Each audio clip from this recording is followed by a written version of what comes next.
The temperature eight 12 Noon was 10 degree Celsius above zero. तो दोस्तों यहां पर बात की जा रही है एक टेम्परेचर की, यानी कि किसी एक दिन टेम्परेचर को नोट किया गया और कहा गया कि उस दिन दोपहर के 12 बजे जो टेम्परेचर था वो 10 डिग्री सेल्सियस था अबव जीरो। अबव जीरो का मतलब क्या है? देखिए दोस्तों, जीरो से ऊपर कौन से नंबर्स होते हैं? पॉजिटिव नंबर्स ना। तो यहां पर पॉजिटिव टेम्परेचर की बात की जा रही है, यानी कि दोपहर के 12 बजे जो टेम्परेचर था वो 10 डिग्री सेल्सियस था। ये हमें गिवन है। आगे हमसे पूछा क्या गया है? If it decreases at the rate of 2 degree Celsius per hour until midnight, at what time would the temperature be 8 degree Celsius below zero? ये सबसे पहला क्वेश्चन हमसे पूछा गया है। हमसे कहा गया है कि अगर वो जो टेम्परेचर है हर घंटे 2 डिग्री सेल्सियस कम होता जाता है, कब तक? अंटिल मिडनाइट, यानी कि रात के 12 बजे तक ऐसा ही हो रहा है, हर एक घंटे जो टेम्परेचर है वो 2 डिग्री सेल्सियस कम हो जाता है। तो हमें बताना है कि बताइए कि 8 degree Celsius below zero temperature किस टाइम होगा? बिलो जीरो का मतलब यस, जीरो से नीचे कौन से नंबर्स होते हैं? Negative numbers. तो यानी कि यहां पर 8 डिग्री सेल्सियस की बात नहीं की जा रही, यहां पर -8 डिग्री सेल्सियस की बात की जा रही है। तो फिर हमारे पास एक और चीज क्या गिवन हुई? यस, हमें गिवन है कि जो टेम्परेचर है वो हर एक घंटे 2 डिग्री सेल्सियस कम हो जाता है। फाइंड क्या करना है? हमें फाइंड करना है टाइम जब टेम्परेचर -8 डिग्री सेल्सियस हुआ। ओके, उसके बाद एक और क्वेश्चन भी हमारे पास, what could be the temperature at midnight. ये हम बाद में देखेंगे, पहले हम इसे सॉल्व कर लेते हैं। कैसे सॉल्व करें? हमें निकालना है कि जो टेम्परेचर है वो -8 डिग्री सेल्सियस कब हुआ। देखिए पहले देखते हैं गिवन क्या है। गिवन से हम अननोन चीजें निकालते हैं। गिवन है कि दोपहर के 12 बजे जब टेम्परेचर नोट किया गया वो था 10 डिग्री सेल्सियस। हमें किस टेम्परेचर तक जाना है? किस टेम्परेचर की इंफॉर्मेशन चाहिए? -8 डिग्री सेल्सियस की।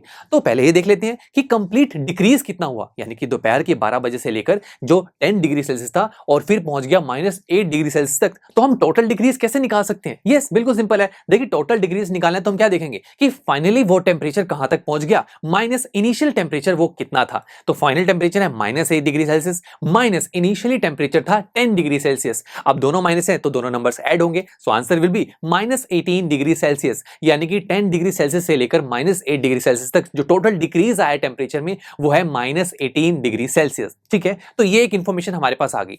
अब इस टोटल डिक्रीज से मैं कैसे टाइम को कैलकुलेट करूं, देखते हैं। देखिए अगर टोटल डिक्रीज को हम और एक्सपेंड करना चाहें, यानी कि और कुछ इंफॉर्मेशन निकालना चाहें, तो कैसे निकाल सकते हैं?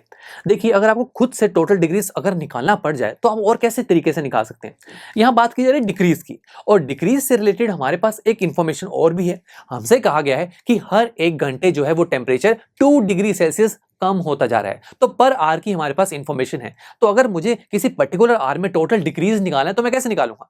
Total decrease is equal to temperature decrease in 1 hour multiply total number of hours. ये कुछ ऐसा ही है ना। देखिए आप इसे ऐसे समझिए, अगर आपको पता है कि 1 बनाना का रेट 5 रुपीस है तो 10 बनाना के रेट कितने होंगे? आप 10 को 5 से मल्टीप्लाई कर देंगे। सेम हियर, अगर आपको कंप्लीट डिक्रीज निकालना है कुछ नंबर ऑफ आवर्स के लिए तो आप क्या देखेंगे कि 1 आवर में कितना डिक्रीज हो रहा है, multiply total number of hours. Yes, और ऐसा करने से आपके पास टोटल नंबर ऑफ आवर्स, ये टाइम आ गया है और यही तो टाइम निकालना है। देखिए टोटल डिक्रीज कितना था? -18। टेम्परेचर डिक्रीज पर आवर कितना है? Yes, that will be 2 degree Celsius. अब ये डिक्रीज है दोस्तों, दैट्स व्हाई यहां पर नेगेटिव साइन आएगा। नेगेटिव साइन हम डिक्रीज के लिए लगाते हैं, multiply total number of hours. अब टोटल नंबर ऑफ आवर्स निकालने हैं तो -2 को हम दूसरी तरफ ले जाएंगे। अब ये मल्टीप्लाई में तो दूसरी तरफ जाकर डिवाइड में कन्वर्ट हो जाएगा। सो -18 डिवाइडेड बाय -2। अब जरा ध्यान से देखिए, ऊपर भी माइनस नीचे भी माइनस, और हमने स्टडी किया था कि डिवीजन के केस में अगर दोनों माइनस हो तो वो कैंसिल आउट होकर पॉजिटिव में कन्वर्ट हो जाते हैं। बस हमें नंबर्स को डिवाइड करना है। 18 डिवाइडेड बाय 2 इज 9, यानी कि टोटल नंबर ऑफ आवर्स हो गए 9।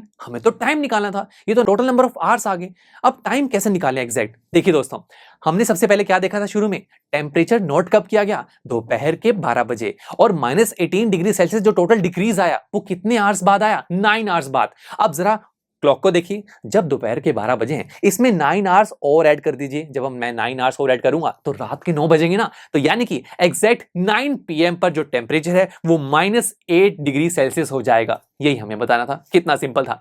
चलिए दोस्तों, अब सेकंड पार्ट की तरफ चलते हैं। यहां हमसे कहा गया है what could be the temperature at midnight. अब हमें बताना है कि बताइए रात के 12 बजे टेम्परेचर कितना होगा। ओके, अब रात के 12 बजे टेम्परेचर निकालना है। देखिए रात के 12 बजे निकालना है तो मुझे रात के 9 बजे का तो अभी भी पता लगा। यस, हमने अभी प्रीवियस पार्ट में यही तो निकाला कि एग्जैक्ट 9 PM पर जो टेम्परेचर था वो -8 डिग्री सेल्सियस था। तो देखिए क्लॉक की तरफ आपको 9 बजे तक का पता लग गया और आपको आगे कितने जाना है? यस, आपको 3 आवर्स और आगे जाना है 12 बजे तक पहुंचने के लिए।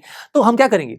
आपको पता है कि -8 डिग्री सेल्सियस है रात के 9 बजे, प्लस नेक्स्ट 3 आवर के लिए क्या होगा? यस, हर आवर जो टेम्परेचर है वो 2 डिग्री सेल्सियस कम हो रहा है। तो यानी कि फर्स्ट आवर के लिए -2, नेक्स्ट के लिए अगेन -2 और फिर से नेक्स्ट के लिए -2। यस, और अब इसे सॉल्व कर लेंगे तो ये हो जाएगा -8 -2 -2 इसे सॉल्व करेंगे तो आंसर आएगा -14 डिग्री सेल्सियस। यानी कि रात के 12 बजे वो टेम्परेचर अब -14 डिग्री सेल्सियस हो जाएगा। ओह माय गॉड, ये तो काफी ज्यादा ठंडा होता है। चलिए दोस्तों, मिलते हैं आपसे नेक्स्ट लेक्चर में, जहां पर हम हमारे इसी चैप्टर के एक्सरसाइज 1.3 का क्वेश्चन नंबर 6 सॉल्व करेंगे। आई एम श्योर स्टूडेंट्स, आपको ये लेक्चर काफी पसंद आया होगा और ऐसे ही मजेदार तरीके से अपने हर एक कॉन्सेप्ट क्लियर करने के लिए डाउनलोड कीजिए PUSTACK ऐप को, जहां पर आपके पास और भी बहुत सारे ऑप्शंस होंगे, जैसे कि back exercise solutions, tip videos, sample papers and much more. So what are you waiting for? Download the app now.